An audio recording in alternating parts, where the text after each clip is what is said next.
These days, game designers are no longer the driving force of the gaming industry. It's the shareholders of large companies that make the decisions, and those decisions are always money focused. Well, somewhere a while back, I decided that if no one is going to make a game that I truly enjoy playing, I'll just do it myself. And so the project called Strife was born. It's come pretty far, but there's still quite a bit to do before it's ready for release. That's where this video comes in. I have a group of people that I've been constantly updating with the progress of development, and it's been rather exciting to watch the project take shape. It's been so exciting, in fact, that I decided to make a small sub-channel where I'll be posting update videos as I make changes and develop the game further. Beyond this introduction video you're watching now, I won't be posting update videos on this channel since the focus here is Evony the King's Return. But if you are interested in keeping tabs on the progress of Strife, then maybe consider hitting subscribe on the brand new channel. You'll find the link to the channel in the video description and a pinned comment. I'll take you on a tour of Strife as it is today in a minute, but first I want to talk about the project itself. Strife is first and foremost a war game. You don't sit under a bubble and farm tiles and bosses. You attack, you defend, you coordinate with other players and strategize. Kingdoms in this game are designed to be resilient enough to engage in warfare daily. If you are attacked, you can recover quickly and retaliate. Strife is absolutely 100% not a pay-to-win game. That's really one of the primary facets of the game. This is not being developed by a company, it's being developed by me, all of it. There's a drawback to that too. I'm one person. You'll not see the visual quality of more polished games that can hire artists and animators. Evony, as an example, has some extremely beautiful artwork that I'm just not capable of doing. It's a trade-off of aesthetics for gameplay. Personally, gameplay is always the top of the list for me, but that's not the case for everyone. One last note before we take the tour is to keep in mind that this is still heavily under development. The focus right now is functionality rather than appearance. Things are constantly changing, and you can really see that when you navigate through the different sections of the game. And with that, let me introduce Strife. Alright, we're going to log into the game here, and we're going to kind of check out where it's at. I'll do some narrating as I go through screen by screen so you can kind of get a sense of where the game is at in terms of its development, which should be pretty interesting to see. So let's enter the game. And the first screen that you're seeing here is just the castle screen. The general stuff happens here. So you can see the name of the kingdom and the leader name and so on. That's you and the ranking of in comparison to all the other players. And then province is kind of like your alliance. You're situated in a continent in a province. So your teammates are all within the same province as you on a specific continent.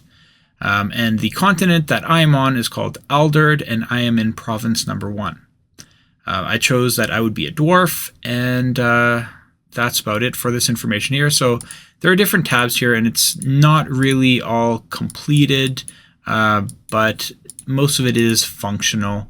At the top, you can see some of the general information, like I have 18 castles, 307 land. This is my kingdom strength and my resources, which I'll be using to build buildings, military, weapons, all that kind of stuff. The graphics that you see down here, first you have a castle, and you'll notice that it's lit up. When it's lit up, it means that there's something to do. So usually that means that there's resources to collect, but a side thing to it is it will also do other things like it'll notify you if your explorers have found any land, or if any wild animals have joined your pasture, that kind of thing. So let's see what's happening here. All right, so we've collected a bunch of resources. We got some wild animals. We found some unoccupied land that we can use, and it also looked like we gained an additional castle, which is pretty interesting because that happens on average about once a week, like one time a week. So it's extremely lucky that it happened to be right now while I was recording.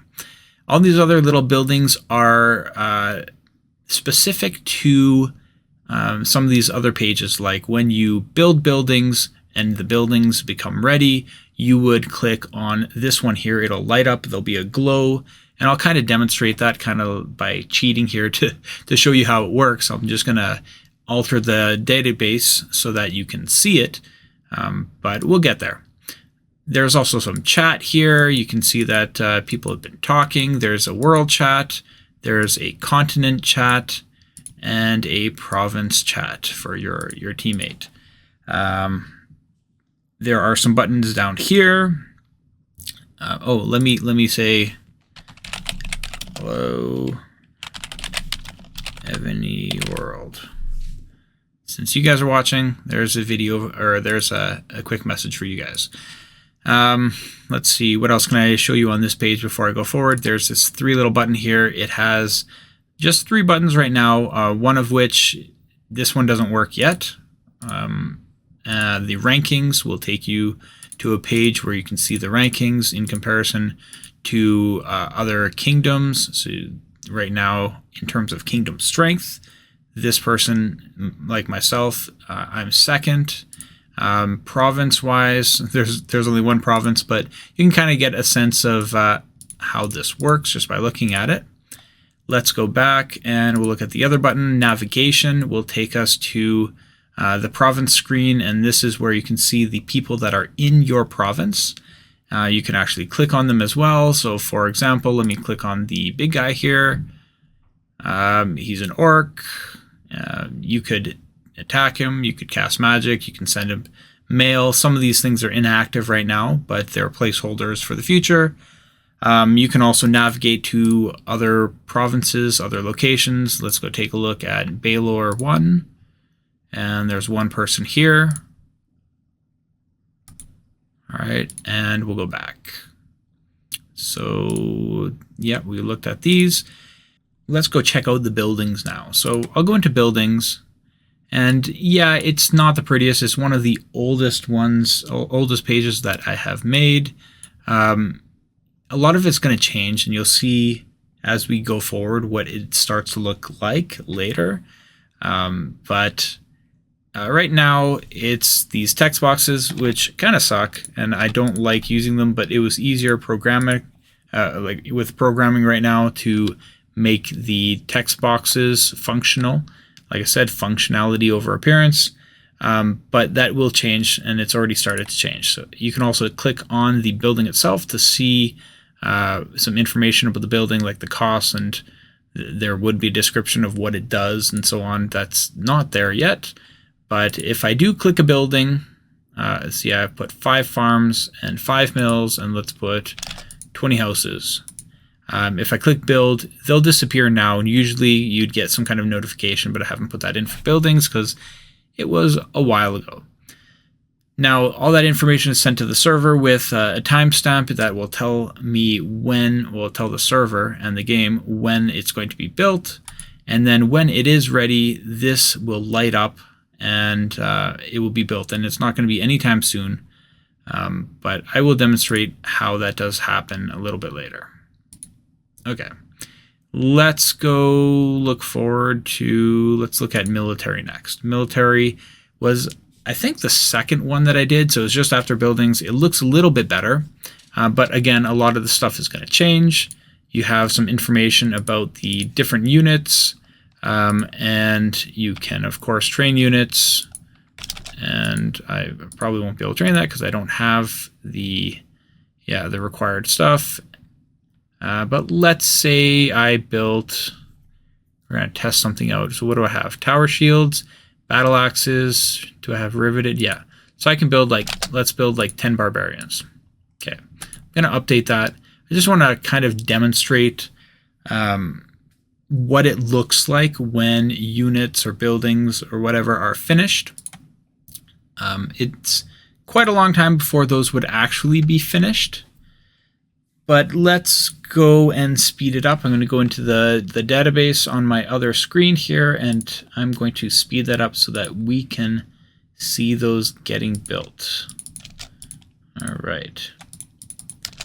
Okay, So next time I come into the game screen now, this castle screen, we'll actually see one of these buildings light up. It should be the barracks right here, and that will mean that something is ready. So here we go, and there it's lit up, and we can click it, and we have completed training 10 barbarians. Okay. What else? Let's go over to Armory. Now, Armory is quite a bit newer, so it's closer to what the other ones, the buildings and the military, will actually look like. Of course, you can click to get a pop-up to get information about these. Not all of the information is in there yet because it's takes time. But one thing I do like about this, as opposed to the text boxes, is that you can update sliders, and it'll tell you how much gold, wood, and iron you're going to be spending to build those. It's all on one page, so it's very easy to do as well. And if you don't like sliders, you can still click on the number itself and update that number. Some people like to do more exact numbers, and you can do that as well. So I like this setup quite a bit more than the other one, and the other ones are going to be converting to this fairly soon. At the bottom as well, there are, let me just see if I have enough resources to do this. Let's put that through. Okay, and it says your blacksmith have received your crafting order, and it's estimated to be completed in about 70 hours. Okay, so if I click this icon here, it should open another pop-up that will give information of weapons that have been set for crafting and when they'll be complete. So let's take a look and see if we can find the one that I've been testing a lot. So there's a lot of stuff being built. Okay, so the one that see this is what I mean. It's under development. All these ideally would be arranged by time, and they're not. So the most recent one, the one that we just did, is right here. The 500, 353, and so on. So it's all there. You can kind of see what's being built, and a lot of these are just like ones because I was testing things, but it is functional, and I do like this setup quite a bit more. Now let me go over to the Academy. The Academy is where you're going to do all your research, and the research is there. Some of it actually works, but the descriptions are incomplete, so don't worry so much about that. There are 3 ranks of every type of research, and all you got to do really is click research to research it, and then it'll take whatever it takes, 30 hours for this one, for example. Okay, and there are ones that affect your kingdom, ones that affect your production, some that affect your military, and then magic as well. All right. Now, the last area I'll show you here is the pasture. Looks like I have some stuff to collect here. All right.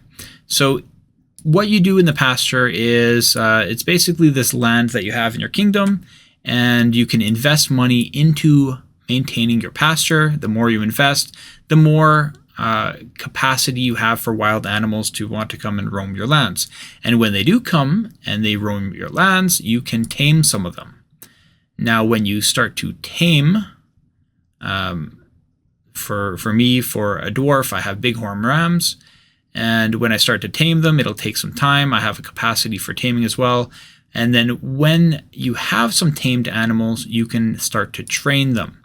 Now, training them takes tamed ones away, and when they're done, it'll increase the amount of trained you have, which will be required for, whoops, I went to the wrong screen, which will be required for actually training mounted units in your military tab.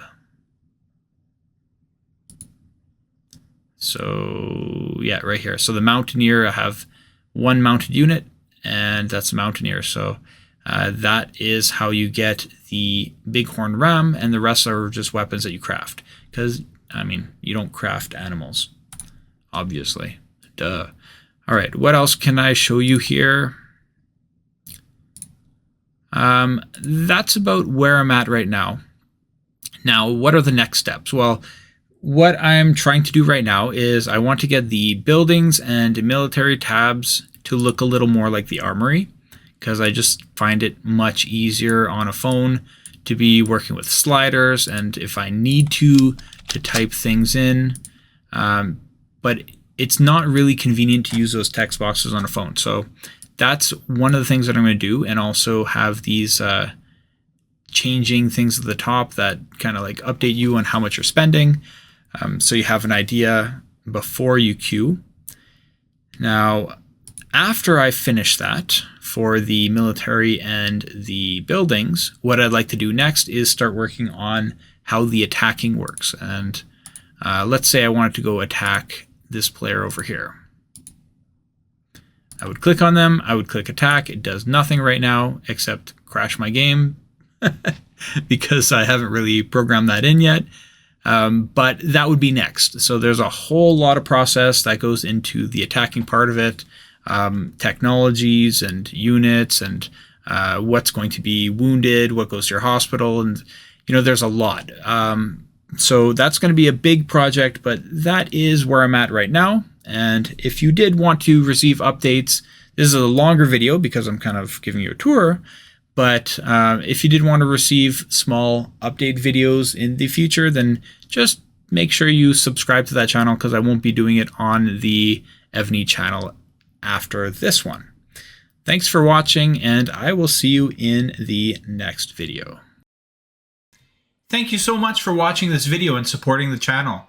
If you liked what you saw, please consider hitting the like button and checking out other videos on the Miser's Guide to Evony. I'll see you in the next video.